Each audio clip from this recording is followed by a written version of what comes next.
Depuis le retour de la Star Academy, Léa régale les téléspectateurs.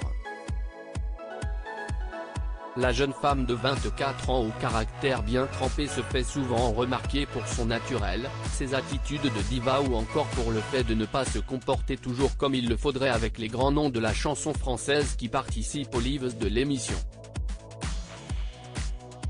Mais face à Louis, Léa a montré un nouveau pan de sa personnalité, la naïveté totale et la méconnaissance du monde rural.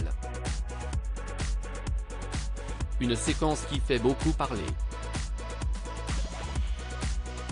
Léa fait partie des finalistes de la Star Academy.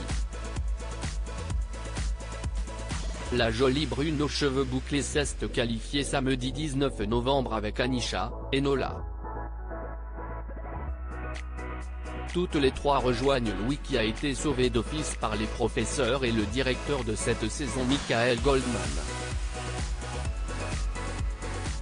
Alors que tous se préparent pour la finale et les dernières évaluations qui auront leur importance car celui ou celle qui aura la meilleure note aura droit à une énorme surprise, les élèves, forcément un peu stressés, passent aussi des moments de détente dans le célèbre château des Vives au Hadamari-les-Lys. Et il y a une scène hallucinante qui a beaucoup fait rire ou agacé, cela dépend des points de vue, les fans de l'émission de télé-réalité. Alors que Léa se prélassait dans le canapé avant un nouveau cours avec ses adversaires et amis, la discussion a tourné autour de la campagne, on s'occupe comme on peut. Le très talentueux Louis est en effet originaire de Lot-et-Garonne et connaît bien le milieu rural. Contrairement à Léa, la chanteuse qui rêve de devenir la prochaine Beyoncé lui a posé des tas de questions et a surtout montré qu'elle était très ignorante sur le sujet, en plus d'avoir de sacrés préjugés. Car pour Léa, si on vit à la campagne on sait forcément traire des vaches, faire son foie gras et il est certain que l'on possède des coqs.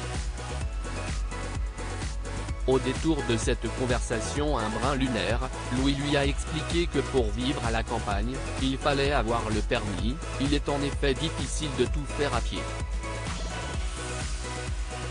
Une information qui a chamboulé Léa qui a pris cette déclaration au premier degré.